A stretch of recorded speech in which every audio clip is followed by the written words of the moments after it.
Mr. Chair, may we invite the COA district head in First District in Bulacan and the Bulacan DPWH First District Alcantara to be present next hearing, Mr.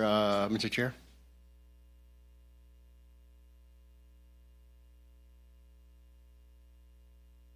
Mr. Chair, can we invite the COA First District of Bulacan and the District Engineer, First District, Alcantara, to... Certainly.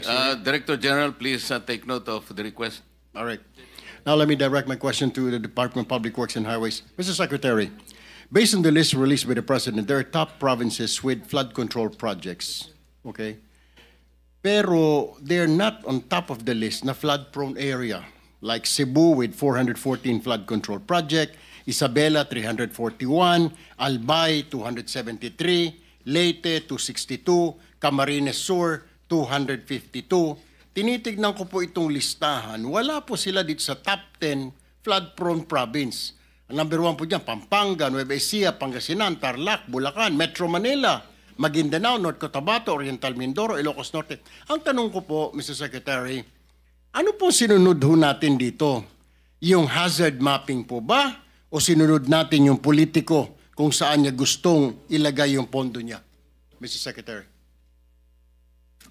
Your Honor, as I have explained, actually po, yung paglalagay po ng projects, ng flood control projects, under the National Expenditure Program po ito, no? Under the National Expenditure Program, meron po kasing allocation for each engineering district. Allocation po. And then,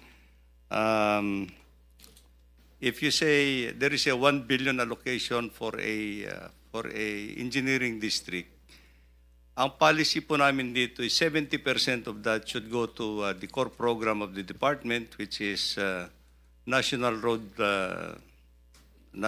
Program Management and bridges, and of course flood control projects. So, ito po yung core program ng department. So at the end, these are prioritized. And 70% of the 1 billion, as I said, 1 billion, theoretical 1 billion, can be allocated for local infrastructure. So in the allocation of that 70%, it's all up to the priorities in that district where to put the allocations, either in roads or flood control, Mr. Chairman. So at the end of the day, ang kwan po nito is actually, as I mentioned, it has to go through the process of the projects would have been included in the regional budget proposal.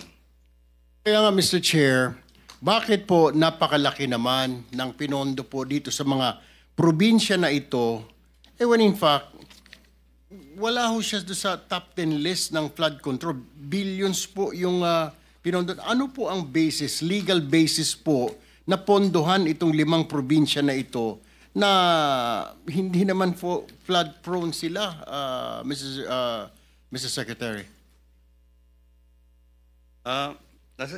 Ito po kasi yung situation, Mr. Chair.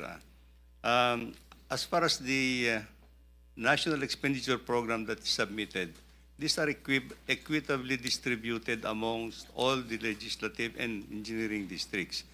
However, Mr. Chair, I think we know that actually after the General Appropriations Act, marami po yung mga projects that are included. I understand that, Mr. Chair, pero yun nga po, ibabalikan na lang ho natin yan because ang tanong po natin, napakalaki naman po ng pondo at saka napakaraming flood control projects ng mga lugar na ito. Hindi po ba ninyo nasilip ito nung nilagay po ninyo sa NEP? Didn't you check man lang or ask as you're planning or whoever is in charge na kailangan natin lagyan dito ng flood control, Cebu, blah, blah, blah. Sana tinignan din ho natin kung magaling ho yung planning natin, kung sino man niya may hawak dyan, binabaha ba? Ang tanong po dyan, binabaha ba? Bakit tayo magpopondo rin sa lugar na ito kung hindi naman po binabaha? It's a waste of money, Mr. Secretary. Waste of time also. Halatang-halata ho popondohan mo dito, gagastusan mo na wala namang baha, di po ba? I mean, am I right? Yes or no lang, Mr. Yes, Secretary? yes, Your Honor. I agree. I agree Opo. completely. All right. Now, I'll go back to you, Mr. Secretary. Mr. Chair, let me ask this question to the Department of Budget and Management. Madam